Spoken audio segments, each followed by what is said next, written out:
मौजूद हैं brigadier retired Babar साहब। बहुत शुक्रिया बाबर साहब टाइम निकालने के लिए। किस तरह से देखते हैं इस मामले को?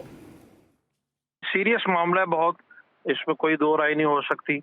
एक बड़ा सीरियस एलिगेशन है कैनेडियन प्राइम मिनिस्टर की तरफ से, जो उन्होंने पार्लियामेंट में अपने खिताब के दौरान इस चीज़ का जिक्र किया है कि जो हरजीत सिंह जो मर्डर हुए थे जून में 18 जून को, उनके कत्ल में हिंदुस्तान की गवर्नमेंट और हिंदुस्तान की जो खुफिया एजेंसी है उसके लोग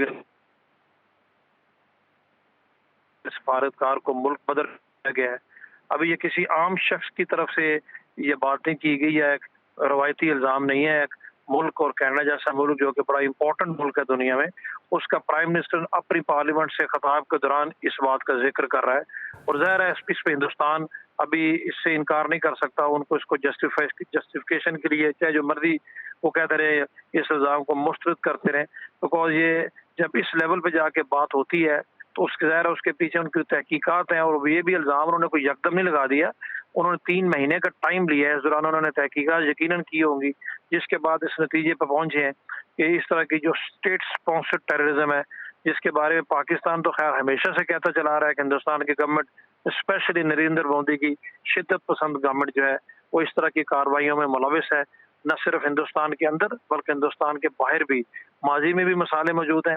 लेटेस्ट मिसाल अभी आपने देख ली, हिंदुस्तान को सफारती सतह पर हजीमत उठानी पड़ रही है। आगे चल के ये मामला उनके लिए मजीद हजीमत का बायस बनेगा। ज़ाहिर है अभी यूएन जनरल असम्बली का एनुअल सेशन भी हो रहा है, दुनिया जहाँ के लीडर वहाँ पर मौजूद हैं, वहाँ पर भी इस पर बात होगी और मुख्तलिफ फोरम से बात होगी। आपने इक़्तिसादी ताल्लुकात की बात की है, उस पर कोई ना कोई असर पड़ेगा। सरदस्त मैं ये नहीं कह सकता कि हिंदुस्तान की ओवरऑल पॉलिसी में कोई कमी आएगी, हिंदुस्तान को बहुत आइसोलेट हो जाएगा, बट ये भी नहीं कह सकते कि ये नॉर्मल चीज़ है और उससे कुछ नहीं होगा।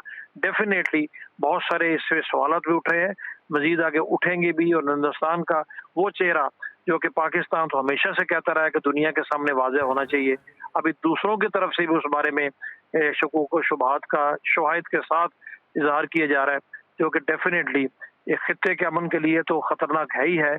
दुनिया में भी ये एक बड़ी सीरियस बात है, क्योंकि अभी रिसेंटली G20 की समिट भी हुई इंडिया में। हिंदुस्तान अपने आप को एक बड़ी इक़्तिसादी पावर के तौर पर भी बताने की कोशिश कर रहा है।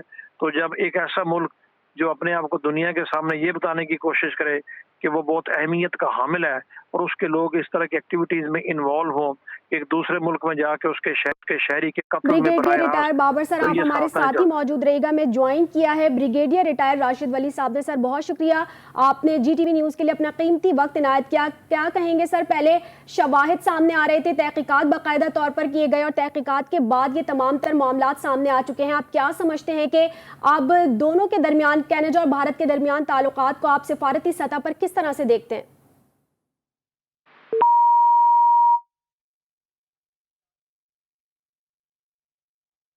सर यही सवाल मैं ब्रिगेडियर रिटायर्ड बाबर साहब से करना चाहूंगी। सर क्या कहेंगे, क्या कमेंट करेंगे आप इस पर? कनाडा और भारत के ताल्लुकात सिफारती सतह पर मजीद कशीदा हो चुके हैं। कनाडा ने भारत पर दहशतगर्दी में मुलव्वस होने का इल्ज़ाम लगा दिया। वज़ीर-ए-आज़म जस्टिन ट्रूडो ने G20 इजलास में मोदी से सिख रहनुमा के कत्ल में भारतीय एजेंट के मुलव्वस होने पर तशवीश का इजहार करते हुए तहकीकात में ताउन करने का मुतालबा भी किया है। जस्टिन ट्रूडो ने कहा है कि कनाडा में ऐसे इक़दाम की इजाज़त नहीं दी जा सकती। साथ ही साथ कनाडा ने भारत के सफ़ीर को भी मुल्क बदर कर दिया है। इसी हवाले से हमने अभी बात की थी ब्रिगेडियर रिटायर्ड बाबर साहब से। उन्होंने वाज़े तौर पर यह कहा कि इस वक्त डिफरेंट फोरम पर इस बात को उठाया जाएगा।